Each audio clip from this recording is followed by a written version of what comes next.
Hello, it's Anthony Chadwick from the Webinar Vet, welcoming you to another episode of Vet Chat. I'm super thrilled today to have one of my good friends in the profession, Sarah Cowan, with me.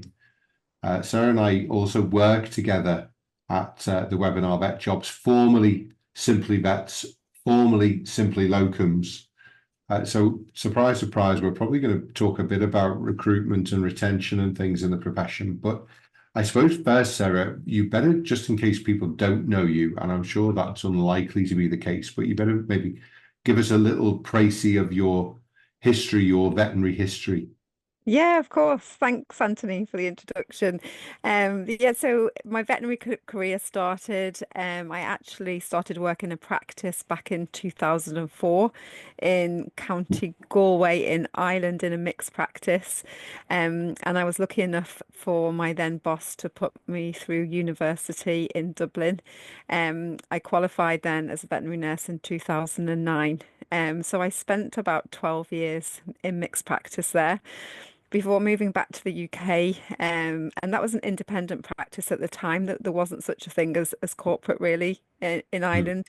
And then I moved back to the UK, and I got a role in Chester in a small animal practice and focused on that for a couple of years before venturing further afield in a veterinary imaging role. I spent 2 years then going up and down the country in the UK, training vets and nurses in dental radiography positioning and ultrasound.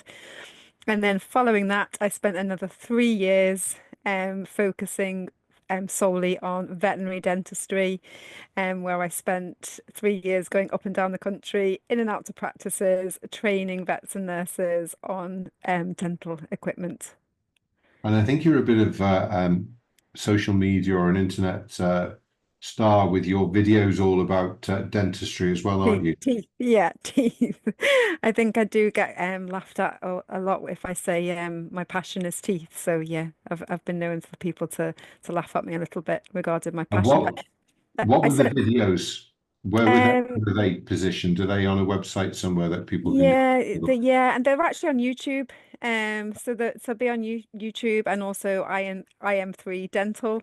Yeah. So they'll be there under the education section. And I think really it was when I was in practice, I learned how that really basically there was no lip lifting going on, and how I could make the difference just as a veterinary nurse in dental clinic, and how everybody just had this fear really of doing dentals, and certainly then dental x-ray. And I felt that if I could spread my passion in more places, then I could help the patients more than just being in one practice all day. So that's how that started. And of course, dentistry is such a big area. Do you remember the YouTube video channel, what it's called, if people are interested to have a nose? It will be found, you'll find it on IM3 education section, and they're all under there. Right. For Okay. vets and for nurses. But if you just pop in probably veterinary dentistry Sarah Cowan, you'll see my videos. Mm. Everything from charting the basics, all the way through to imaging. Yeah. Brilliant. And then, of course, you, as you say, moved back into the UK. And of course, we met up and you've started working with me at Simply Vets, which has now recently become Webinar Vet Jobs. Because, of course, people didn't realize that part of the reason of me, first of all, buying Simply Locums from Ben Sweeney and then trying to pivot it a bit was that there is the issue now in practice isn't there's not enough veterinary education online because there's loads of it of varying qualities, but it's actually this recruitment issue, this retention issue that we have. Yeah. And I think both of us want to try and be at least part of the solution to solving that problem, don't we? Absolutely. Absolutely. Yes. And I think when I started with you, it was just making the transition. I know you just mentioned simply locums. So it Yeah. was making that transition from locums to simply vets, and then more recently onto the webinar vet jobs. And yeah, it's just really with having that experience of being in and out of so many practices, wanting to make that difference, see where the pain points is, and then to match, have a really good conversation with the vets and nurses. And quite often it can be quite sad. You know, you'll hear a vet or a nurse that has gone into a wrong practice. I think a lot of the time, if I'm speaking to vets and nurses, especially the first phone call, you sometimes hear vets that are, or nurses that wanting to leave the profession, and it's really the majority of the time it's because they're actually in the wrong practice. So when you take the time to listen to them, see what's important to them in a role, and then when you're sending them to that practice, understanding their needs as well, and matching them accordingly. And it's lovely then to get those phone calls from those vets that ultimately wanted to leave, that have now been happy in a new practice and really enjoying the profession again. So that's, I guess, my aim now with like what I did with the dentistry, to do that with vets and nurses, in placing them in practices to make them stay in the profession Yeah. rather than, and sometimes it can be as early as 1 or 2 years, you know, if they haven't found that practice that's right for them. So in many ways, Sarah, maybe I should change your name to Yenta then, who was the matchmaker and fiddler on the roof, Yeah, national absolutely. matchmaker. Absolutely. We have talked before previously about doing a veterinary dating agency, so perhaps it might go Yeah, into that as well. it's all very similar. But you're right, it is a case of obviously there are some practices where you probably wouldn't send a particular vet, and maybe some practices where you would never send a vet. But um, it's also making sure that you're talking enough that they get to know each other, and there's that likelihood that they can get on, work well together, and obviously grow the practice, but also grow their own professional career as well, isn't it? Absolutely, and that they're going to be happy and they're wanting to Mm. stay. And I think I work really basically, and I say this to both practices and candidates, that I wouldn't like to place a candidate in a practice I wouldn't like to go to myself. Yeah, And I wouldn't, and although saying that, you know, I am not those candidates, so they do have to go there as well themselves. yeah, But ultimately, to try and keep, you know, the good practices, and I wouldn't want to send a candidate if I wouldn't be happy to be their colleague or work yeah. alongside them. They're the basic principles. We also do talent dynamic testing, which is it really helps show the candidate's strengths and weaknesses. Um, I know that when I came for this role, Anthony, and I remember Ellen saying to me, "Oh, you just need to take a test first to see if you've got the role." And I was like, "A test? Oh gosh, I hope it's not a maths test." Yeah. And I found it really interesting, and how we all work, you know, together then as a team, so we can help, we can offer that service to our candidates as well. It shows if they want to go into leadership, and if they've got the strengths to do so. And also with the talent dynamic, it's very much if you know the sort of person that you're dealing with, the way that you talk to them, the way you communicate with them. Some people will be more introvert, some people will be more extrovert.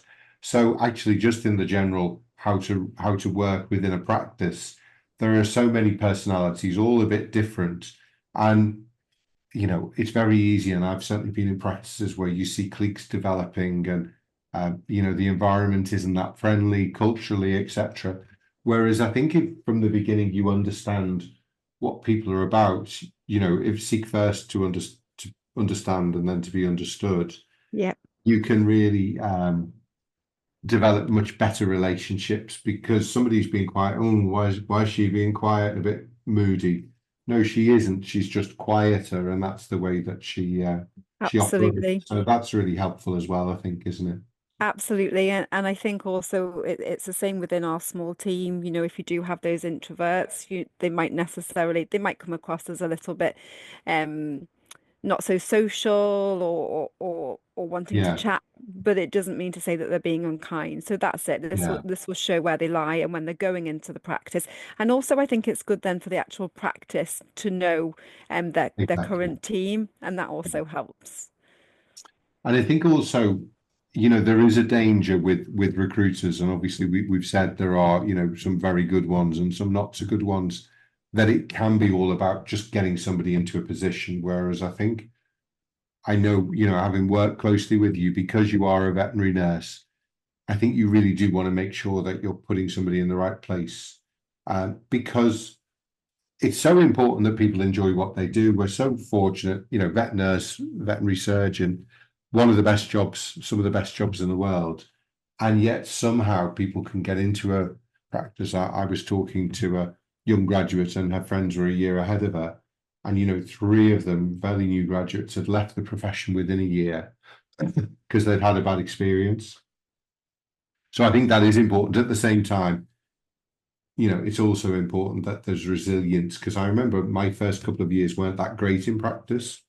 And, um, one particular boss wasn't particularly kind. And I kind of said, I want to be a vet since I was 8. So I'm not letting that person steal my dream from me. So Yeah, sometimes it's also absolutely. important to realize that if that first practice isn't so good, you should and you can move quickly to find a more suitable practice for yourself. And often after 3, 6 months, you perhaps know the questions to ask at your next interview, which you perhaps didn't ask in the first interview. Absolutely. Absolutely. And to sell yourself, I think Yeah. that's definitely changed. And I'm going to sound really old when I say that, but rather than asking what the practices can give to us, it's about us selling ourselves. We've all got so much that we can give to practices. So when we're going for that interview, rather than kind of saying, this is what I want, it's what you can give to them.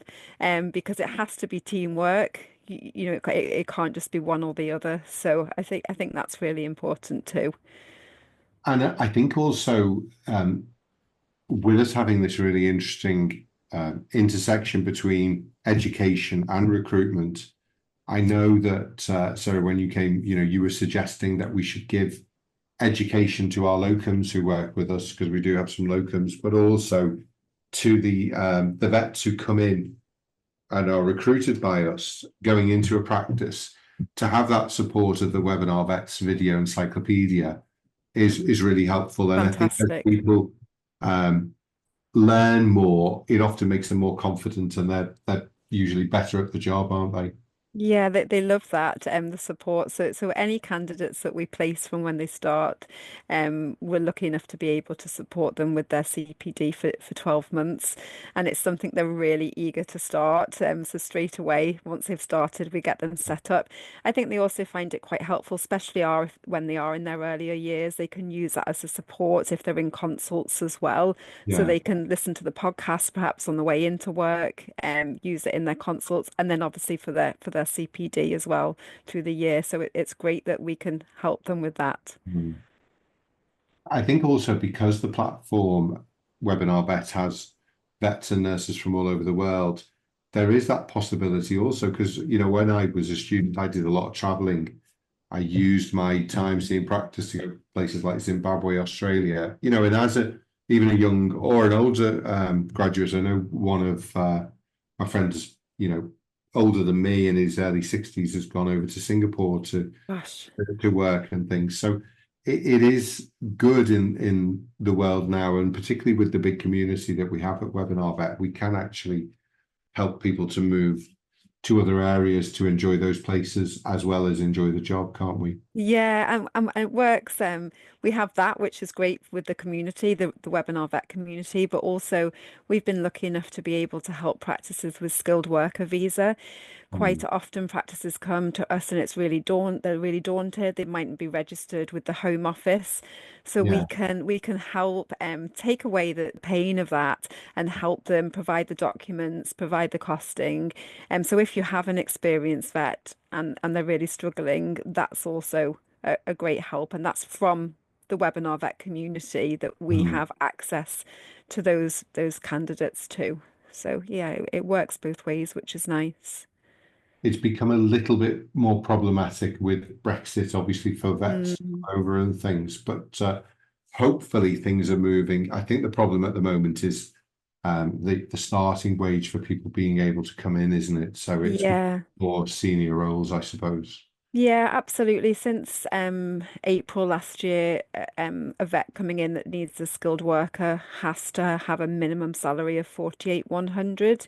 Yeah. So it is more challenging. But however, if those vets are experienced, and yes, have been in the Mhm. profession for a lot longer and more confident, then that's Yeah, still possible. So, yeah. it's more challenging, but it's certainly possible. Brilliant. And I know just as a final thing, you've brought a lot of energy and enthusiasm into the practice, but in some ways, I think some of the colleagues might just prefer you because of your canine friends who come into the office as well. It's Yeah. so important. I think from a mental health perspective, we're so fortunate. Obviously, in veterinary practice, there's always a lot of dogs and cats and so on around.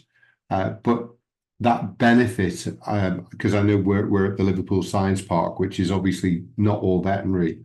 Um, I think we turn a few heads with your two dogs who come in, don't we? Yeah, they love it. The team loves it because it gets them. They can go out and go around Liverpool and up to the cathedral, up to the green, for a little bit of sunshine or fresh air if the sun's not out. And yeah, they're knowing James and Connor in the science park, absolutely down at the tea shop and in and out the lifts. Yeah, it's great to have them.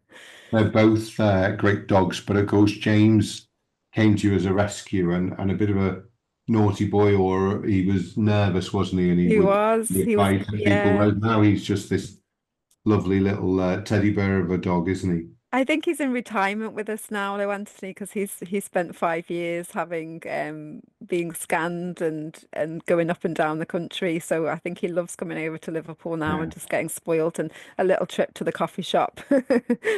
Yeah. And what do you think helped to change him from being nervous, a bit aggressive? Because there really isn't a bad bone in his body, is there now? So So what's your secret? Socializing in practice, and it's great because some of the candidates that I work with, they like to be able to bring their dogs to practice. Yeah, And luckily enough for me, I always could. And luckily enough now, I can bring them to the science park. yeah, So I think being able to be with him every day, socialize him, having in those environments and spending that time, I was lucky that although I always worked full time, I've never had to leave him so I yeah. can spend that time. And I think I love it when, I've been to some practices where they actually have a designated area that you can Mm. bring your dogs to work, and they all have like their little kennel areas. And I think it's great. So yeah, he was lucky enough not to even be put in a kennel. He just had free roam of the whole practice, and he'd go down to when they were doing the carvings or lambings, he'd be Mm. going down and sticking his little nose in. So yeah, great. And I suppose the biggest miracle of all is at least one of the CFOs has grown to love them both. Luke, who's very nervous of dogs, Yeah. is now much more comfortable with those two. I'm not sure the other CFO, which of course the chief feline Buddy. officer, That's who Buddy, I was would thinking. be quite as keen on the two of them. But certainly Luke has, I think, grown quite fond of the two dogs, hasn't Yeah, and it's lovely because he showed me a photo of when he was about 4 or 5, sat next to this huge big dog. Um, and I'm not sure where his fear eventually came from, but it's lovely. He will often be seen as well holding on to James's lead. he? Yes. So that's great. Yeah, Yeah. fantastic. Well, listen, obviously, Sarah, I tell you always when we work together, but thanks for all that you're doing for the profession, for the enthusiasm you bring into everything that you do. And yeah, it seems a bit weird doing a podcast because we talk to each other most days, but it is a great story that you have. And of course, really appreciate the work that you're doing, helping to find vets and nurses the right positions and the right practices. So thank you so much. Yeah, thank you. It's really just to let everybody know that I'm here, and if they need any support, I'm here to help them. I've been through a lot, so I'm here to help them. And certainly finding the right job, of course, you can do all of that yourself.